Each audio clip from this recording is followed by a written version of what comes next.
Hi hello welcome to mechanical tech Telugu. This is your హ్యాము mechanical guru. సి already B triple E exam Monday ఉందండి. దానికోసం SA questions నేను ఇచ్చాను ఆల్రెడీ. షార్ట్ క్వశ్చన్స్ అడుగుతున్నారు మా తమ్ముళ్ళు, మై డియర్ స్టూడెంట్స్. సో మీకోసం నేను ఈ షార్ట్ క్వశ్చన్స్ తయారు చేశానండి. సో అయితే మనకు 5 చాప్టర్స్ ఉన్నాయి. 5 చాప్టర్స్ నుంచి 5 2s 10 క్వశ్చన్స్ వస్తాయి, 10 3s 30 మార్క్స్ వస్తాయి. సో నేను చాప్టర్ వైజ్ గా మీకు షార్ట్ క్వశ్చన్స్ ఇచ్చానండి. కానీ మీరు చదవాల్సింది ఫస్ట్ సెకండ్ చాప్టర్ నుంచి షార్ట్స్ చదవండి, నెక్స్ట్ థర్డ్ చాప్టర్ నుంచి షార్ట్స్ చదవండి, నెక్స్ట్ ఫోర్త్ చాప్టర్ నుంచి షార్ట్స్ చదవండి, నెక్స్ట్ ఫిఫ్త్ చాప్టర్ నుంచి షార్ట్స్ చదివిన తర్వాత ఫస్ట్ చాప్టర్ షార్ట్స్ చదవండి. ఎందుకంటే ఫస్ట్ చాప్టర్ షార్ట్స్ కొంచెం ఎక్కువ చదవాలి కాబట్టి.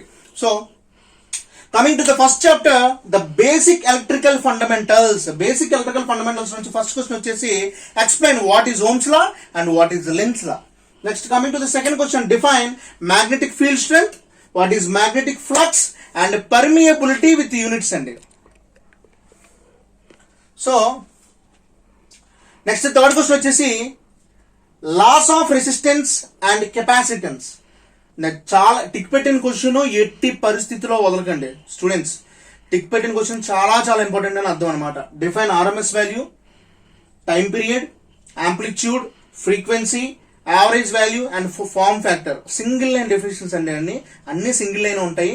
6 లైన్స్ చదవండి, ఒక షార్ట్ పక్కాగా వస్తుంది. ఓకేనా? ఆ మిగతా షార్ట్స్ కోసం చదవడం. ఫ్లెమింగ్స్ లెఫ్ట్ హ్యాండ్ రూల్ అంటే ఏంటి, ఫ్లెమింగ్స్ రైట్ హ్యాండ్ రూల్ అంటే ఏంటి. ఓకేనా? Next coming to the second చాప్టర్కి వచ్చేసరికి, సెకండ్ చాప్టర్ నేమ్ వచ్చేసి మనకి what is DC machines. DC machines లో ఫస్ట్ అసలు డీసీ జనరేటర్ అంటే ఏంటి, దాని పార్ట్స్ ఏంటి, టైప్స్ ఆఫ్ డీసీ జనరేటర్స్ ఏంటి.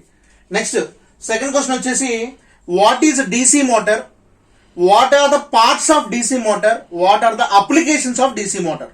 నెక్స్ట్ థర్డ్ క్వశ్చన్ వచ్చేసి applications of single phase and 3 phase induction motor.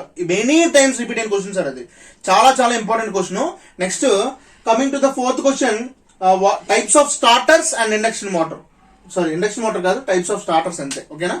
Next coming to the third చాప్టర్కి వచ్చేసరికి ఎలక్ట్రికల్ మెజరింగ్ ఇన్స్ట్రుమెంట్స్. ఈ ఎలక్ట్రికల్ మెజరింగ్ ఇన్స్ట్రుమెంట్స్ లో ఫస్ట్ మోస్ట్ ఇంపార్టెంట్ క్వశ్చన్ ఏంటంటే classify electrical measuring instruments. అలాగే అడగొచ్చు list any 6 electrical measuring instruments అని అడగొచ్చు. ఎలా అడిగినా ఒకటేనండి question. Next coming to the second question, the state working of dynamometer type measuring instrument. Dynamometer type measuring instrument అంటే ఏంటి, దాని వర్కింగ్ ఏంటని అది అడుగుతాడు. Next compare moving coil and moving iron measuring instrument. Moving coil measuring instrument కి moving iron measuring instrument కి మధ్యన differences ఏంటని అడుగుతాడండి. ఒక్కోసారి మీ అదృష్టం బాగుంటే ఇదే క్వశ్చన్ ఎస్ఐ కూడా అడుగుతాడండి. ఓకేనా? నెక్స్ట్ ఫోర్త్ క్వశ్చన్ వచ్చేసరికి working principle of repulsion type moving iron instrument. ఇది చాలా చాలా ఇంపార్టెంట్ క్వశ్చన్. షార్ట్ కి అయితే వర్కింగ్ ప్రిన్సిపల్ రాస్తే చాలు, కానీ ఎస్ఐకి అడిగితే మాత్రం ఇదే క్వశ్చన్ మొత్తం వర్కింగ్ అంతా డయాగ్రామ్ తో కలిపి రాయాలండి. ఓకేనా? ఒక్కోసారి ఎస్ఐ కూడా అడిగాడు సార్ ఈ క్వశ్చన్. షార్ట్ కి అడిగాడు, ఎస్ఐకి అడిగాడు. ఓకేనా? Next coming to the fourth chapter వచ్చేసి దీని నుంచి కూడా 2 షార్ట్స్ వస్తాయి.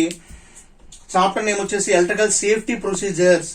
అందులో first question, state 3 effects of electric shocks and burns. Electric shock కొడితే లేదా బర్న్ అవునా 3 ఎఫెక్ట్స్ ఏంటి అని అది అడుగుతాడండి. నెక్స్ట్ సెకండ్ క్వశ్చన్ వచ్చేసరికి need of earthing of electrical equipment and machineries.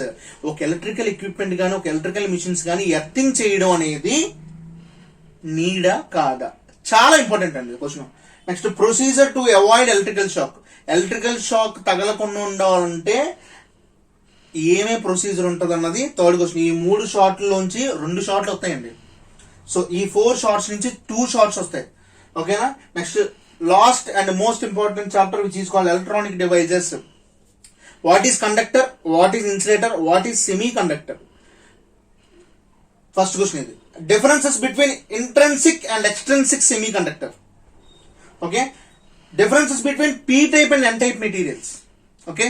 Next working of PN junction diode with forward and reverse bias. ఒక విషయం చెప్తున్నాను స్టూడెంట్స్, మై డియర్ తమ్ముళ్ళు, ఒక విషయం మైండ్ లో గుర్తుపెట్టుకోండి. మీరు బీట్రిప్లీ సబ్జెక్ట్ ఈజీగా పాస్ అవ్వడానికి ఈ C20లో మిమ్మల్ని షార్ట్లు కాపాడతాయి. ఒక్కొక్క చాప్టర్ నుంచి 2 షార్ట్లు ఇచ్చాడు, మొత్తం 10 షార్ట్లు 30 మార్కులు. ఈజీగా పాస్ అయిపోవచ్చండి. జస్ట్ 3 క్వశ్చన్స్ చదివితే ఒక చాప్టర్ నుంచి 2 షార్ట్లు పడిపోతున్నాయండి. 3 క్వశ్చన్లు చదివితే 2 షార్ట్లు. సో ఇంతకన్నా మీరు ఈజీగా గెయిన్ చేయలేరు మార్క్స్ని. ఓకేనా, నన్ను బిలీవ్ మీ, ఈ షార్ట్స్ చదవండి, ఖచ్చితంగా మీరు షార్ట్స్ 30 మార్కులు తెచ్చుకోండి, పాస్ అవ్వండి.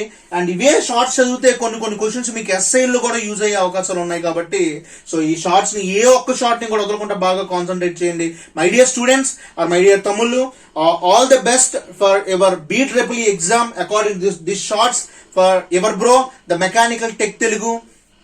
Please subscribe my channel, please share my channel, please like my channel. నచ్చితే లైక్ చేయండి, ఇంకా నచ్చితే కామెంట్ చేయండి, నన్ను సపోర్ట్ చేయండి. Sign off.